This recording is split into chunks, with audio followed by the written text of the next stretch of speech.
As everyone knows, the oil business in Venezuela has been a bust, a total bust, for a long period of time.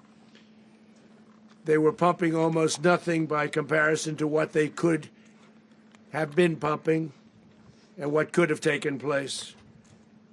We're going to have our very large United States oil companies, the biggest anywhere in the world, go in, spend billions of dollars, fix the badly broken infrastructure, the oil infrastructure, and start making money for the country.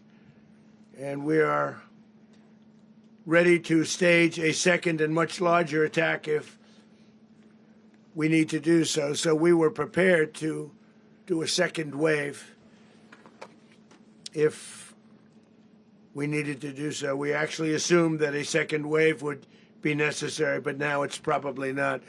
The first wave, if you'd like to call it that, the first attack was so successful, we probably don't have to do a second, but we're prepared to do a second wave, a much bigger wave, actually.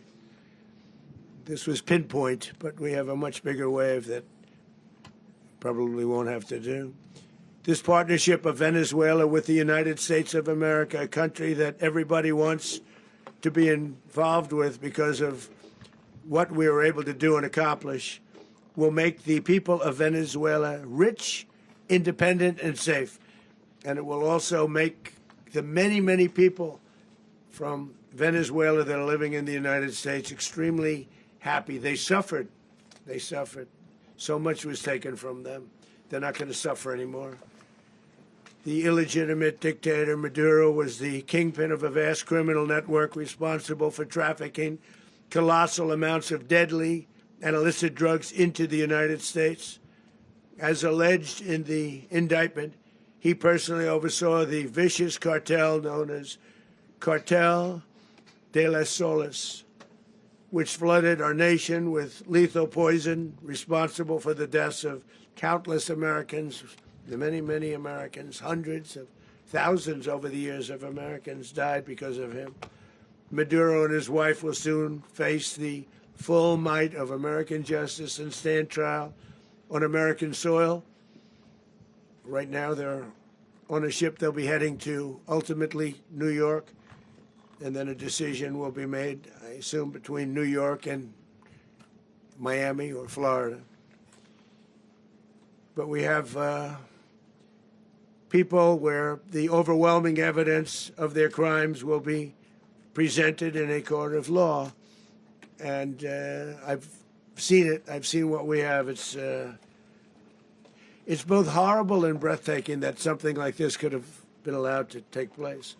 For many years after his term as president of Venezuela expired, Maduro remained in power and waged a ceaseless campaign of violence, terror, and subversion against the United States of America, threatening not only our people, but the stability of the entire region.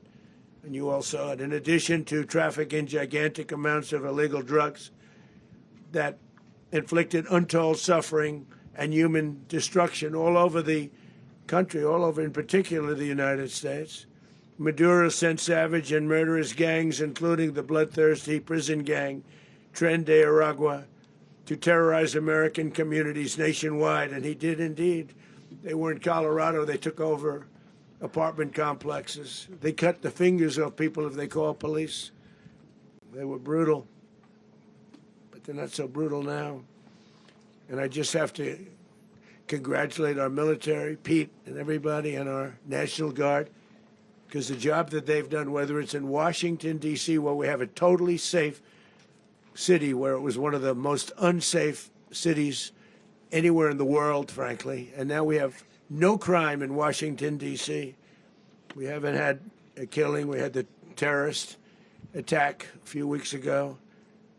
A little bit of a different kind of a threat. But we haven't had a killing in a long period of time, 6, 7 months. We used to have two, on average, 2 a week in Washington, our capital. We don't have that anymore. The restaurants are opening. Everyone's happy. They're going, they're walking their daughters, they're walking their children, their wives, they walk to restaurants. Restaurants are opening all over Washington, D.C. So I want to thank the National Guard. I want to thank our military. And I want to thank law enforcement. Been amazing. And they should do it with more cities. We're doing it, as you know, and we're doing it in Memphis, Tennessee right now, and crime is down. We've just sort of started a few weeks ago, but crime is down now 77%.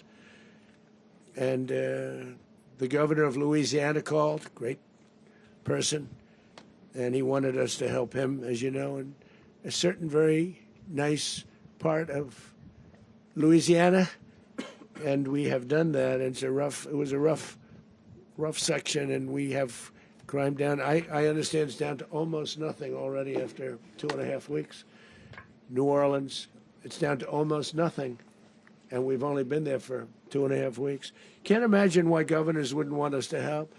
We also helped, as you know, in Chicago, and crime went down a little bit there. We did a very small help because we had no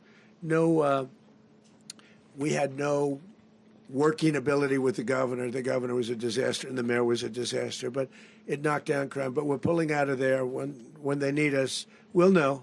You'll know. You'll be writing about it.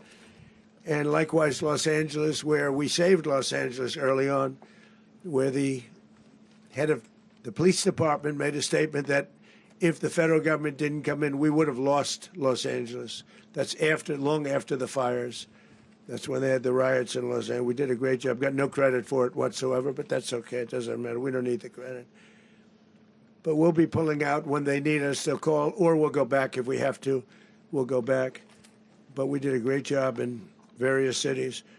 But the place that we're very proud of is Washington, D.C., because it's our nation's capital. We took it from being a crime-ridden mess to being one of the safest cities in the country. But the gangs that they sent raped, tortured, and murdered American women and children.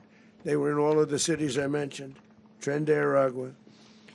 And they were sent by Maduro to terrorize our people, and now Maduro will never again be able to threaten an American citizen or anybody from Venezuela. There will no longer be threats. For years, I've highlighted the stories of those innocent Americans whose lives were so heartlessly robbed by this Venezuelan terrorist organization. Really one of the worst. One of the worst. They say the worst.